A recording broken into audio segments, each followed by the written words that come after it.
మానవునికి కోరికలు సర్వసాధారణం. కానీ అన్ని కోరికలు మనకు మేలు కలిగించేవి కాదు. మనం కోరుకునే ప్రతిది కూడా మనల్ని మంచి దారి వైపు నడిపించేవి కాదు. సరి అయిన కోరిక కోరుకోవాలంటే మనకు కావాల్సిన లక్షణం, సరి అయిన ఇష్టాలు కలిగి ఉండాలంటే మనకు కావాల్సిన లక్షణం దేవుని యందు భయభక్తులు కలిగి ఉండడం. కీర్తనల గ్రంథం 25వ కీర్తన 12వ వచనం, యెహోవా యందు భయభక్తులు గలవాడెవడో వాడు కోరుకొనవలసిన మార్గమును ఆయన వానికి బోధించును. దేవుని యందు మనం భయభక్తులు కలిగి ఉంటే మనం ఏ కోరికలు కోరుకోవాలి అనేది దేవుడే సరైన మార్గంలో బోధిస్తాడు. ఆ కోరికలను సరైన మార్గంలో మనం కోరుకునే విధంగా దేవుడే మనకు సహాయం చేస్తాడు. దేవుని యందు భయభక్తులు కలిగి ఉన్నప్పుడు మన కోరికలు మనుషులను ఇబ్బంది పెట్టవు. మన కోరికలు మనల్ని పాపంలో చిక్కు పెట్టనివ్వవు. ఆయనకు అసాధ్యమైనది ఏది కూడా లేదు. చాలా మంది వారి కోరికల వల్ల పాపంలో చిక్కుపడతా ఉంటారు. వారి కోరికలు మంచిగా ఉండవు కాబట్టి, వారి జీవితాన్ని వారి కోరికనివి వారికి సామర్థ్యానికి తగినట్టు ఉండవు కాబట్టి చాలా సార్లు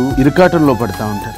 మీ జీవితంలో మీరు సరైన కోరికలు కోరుకోవాలంటే, మీ జీవితానికి మేలు కలిగించే కోరికలు కలిగి ఉండాలంటే దేవుని యందు భయభక్తులు కలిగి ఉంటే చాలు. అలా భయభక్తులు కలిగి ఉంటే కోరికలు అనేవి నీ జీవితానికి మేలుకరంగా మారుస్తాడు. దేవుడు మేలుకరమైన కోరికలను కలిగిస్తాడు. దేవుని ప్రేమించేటప్పుడు, దేవుని యందు భయభక్తులు కలిగి ఉండేటప్పుడు, భయభక్తులు కలవారికి కలిగే అద్భుతమైన కోరిక ఏంటో తెలుసా? పొరుగు వారిని ప్రేమించడం, సహాయం చేయడం. సహాయం చేయాలన్న కోరిక అందరిలో రాదు. కానీ ఎప్పుడైతే దేవుని యందు భయభక్తులు కలిగి ఉంటామో సహాయం చేయాలన్న కోరిక మనలో కలుగు. ఆ కోరిక వలన మన జీవితానికి మేలు కలుగుతుంది. దేవుని యందు భయభక్తులు కలిగి సరి అయిన కోరికలు కలిగి అద్భుతమైన జీవితాన్ని జీవిద్దాం. God bless you.